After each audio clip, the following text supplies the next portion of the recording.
ইটাহারের ভাগনৈল এলাকায় নিজের সাংসদ তহবিলে নির্মিত শ্মশানের উদ্বোধন করলেন বালুরঘাটের সাংসদ তথা বিজেপি রাজ্য সভাপতি সুকান্ত মজুমদার। এদিন এই শ্মশান উদ্বোধনে এসে রাজ্যের বিভিন্ন ইস্যু নিয়ে মুখ খোলেন বিজেপি রাজ্য সভাপতি। সন্দেশখালী ঘটনার পর এই রাজ্যে তদন্তের জন্য আরও কেন্দ্রীয় বাহিনীর দাবি করেন তিনি। বলেন, ইডি সিবিআই প্রাণের ঝুঁকি নিয়ে রাজ্যে তদন্তের কাজ করছে। তদন্তের জন্য 4 থেকে 5 কোম্পানি কেন্দ্রীয় বাহিনী দাবি জানাবেন তিনি। এছাড়াও 23 জানুয়ারি জাতীয় ছুটি ঘোষণার দাবিতে রাজ্যের মুখ্যমন্ত্রী মমতা ব্যানার্জি সোচ্চার হলেও এই দাবিকে গুরুত্ব দিতে রাজি নন বিজেপি রাজ্য সভাপতি সুকান্ত মজুমদার। তার দাবি, সুভাষচন্দ্র বোস কর্মবীর ছিলেন, তিনি বেঁচে থাকলে ছুটির কথা বলতেন না। মঙ্গলবার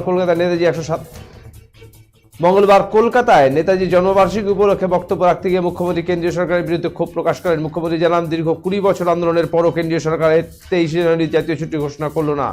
সেই প্রসঙ্গে সুকান্তবাবু এই মত প্রকাশ করেন। সুকান্তবাবু আরও জানান, কেন্দ্রীয় সরকার নেতাজিকে যে মর্যাদা দিয়ে কোনো সরকারই তাকে এই মর্যাদা বা গুরুত্ব দেয়নি।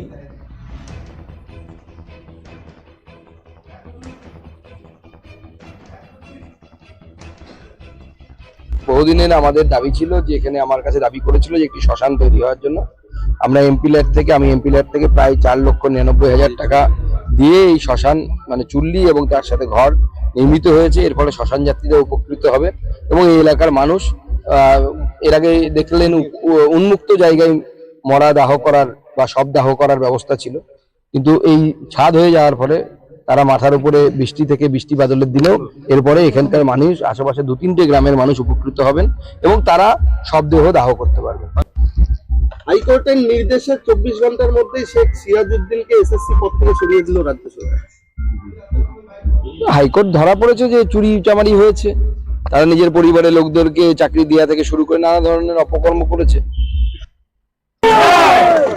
সন্দেশখালী ঘটনার জের আরো এক কোম্পানি সিআরপিএফ পেতে পারে ইডি ও সিবিআই। স্বরাষ্ট্রমন্ত্রকে এই বিষয়ে ইতিমধ্যে কথাবার্তা চলছে, কি বলবেন? দেখেন, ইডি অফিসাররা নিজেদের জীবনের রিস্ক নিয়ে তদন্ত করছে, কারণ এটা তো অন্য রাজ্যের মতো রাজত্ব নয়। এখানে দেখে মনে হয় যে তালিবান রাজত্ব চলছে। মুখ্যমন্ত্রী মমতা বন্দ্যোপাধ্যায়ের আশকারাতে যারা চোর, তারাই চোরের মায়ের বড় গলা শুনেছিলাম, তারাই উল্টে কোতোয়ালকে পেটাচ্ছে, এরকম অবস্থা আর কি।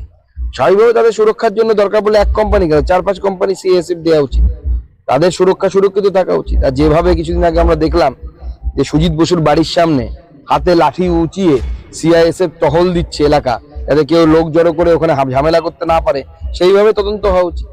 আর তদন্ত তো প্রচুর বাকি। আপনাদের ইটাহারও বড় বড় চোর বসে আছে খাদ্য দুর্নীতি মামলায়, বেশ কিছু চালকলের মালিক আছে ইটাহারের, তাদের নামও আসবে আগামী দিনে, আমাদের কাছে খবর আছে। মমতা ব্যানার্জি বলছেন, আমরা বৈঠক করতে যাই, দেখি সিপিএম বৈঠক কন্ট্রোল করে, কিন্তু এটা কালকের হয়ে গেছে, নতুন বলো। আজ নেতাজির জন্ম জয়ন্তী, কংগ্রেস সরকার থাকাকালীন নেতাজি এবারে কি ফাইল ওপেন হবে? ফাইল তো ওপেন হয়েছে, বেশ কিছু ফাইল ওপেন হয়েছে, এবং নেতাজি সুভাষচন্দ্র বসুকে মোদিজি যে সম্মান দিয়েছে, এই সম্মান আগের কোন সরকারের আমলে দেওয়া হয়। কলকাতা, এই দিল্লিতে যার নাম রাজপথ ছিল ইংরেজদের নামে, যেখানে কিং জর্জ 5 মূর্তি থাকতো, সেই মূর্তি স্বাধীনতার পর সরানো হয়েছিল, কিন্তু কারো সাহস হয়নি অন্য কোনো ভারতীয় মূর্তি সেখানে স্থাপন করার। মোদি সেখানে নেতাজির মূর্তি স্থাপন করেছে এবং রাজপথের নাম পরিবর্তন করে কর্তব্য পথ করেছে। এত বড় সম্মান এর আগে নেতাজিকে কে দিয়েছে? নেতাজি ডাক দিয়েছিলেন দিল্লি চলো, উনি দিল্লি পৌঁছতে পারেননি, দিল্লিকে নরেন্দ্র মোদী পৌঁছে দিয়েছেন, দিল্লিতে নেতাজি সুভাষচন্দ্র বোস। এবং এই সম্মান বিরল সম্মান, আমরা সেজন্য মোদীজিকে ধন্যবাদ জানাই। এছাড়াও আরো অনেক সম্মান দিয়েছেন, যেমন যে 2টো দ্বীপের নাম নেতাজি জেতার পর আন্দামান যখন দখল করে নিয়েছিলেন ব্রিটিশদের হাত থেকে নেতাজি সুভাষচন্দ্র বোস, উনি 2টো দ্বীপের নাম করেছিলেন স্বাধীন দ্বীপ এবং স্বরাজ দ্বীপ।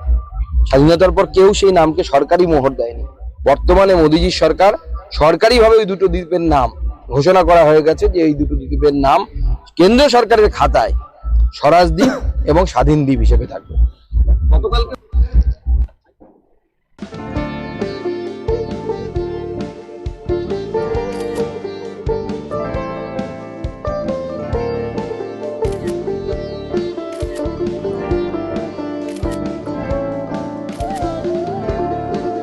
Yeah, ma'am.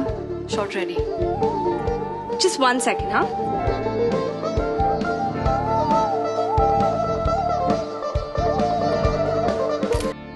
Simco Gold and Diamond, RRN Road, Old Post Office Para South, Coach Bihar.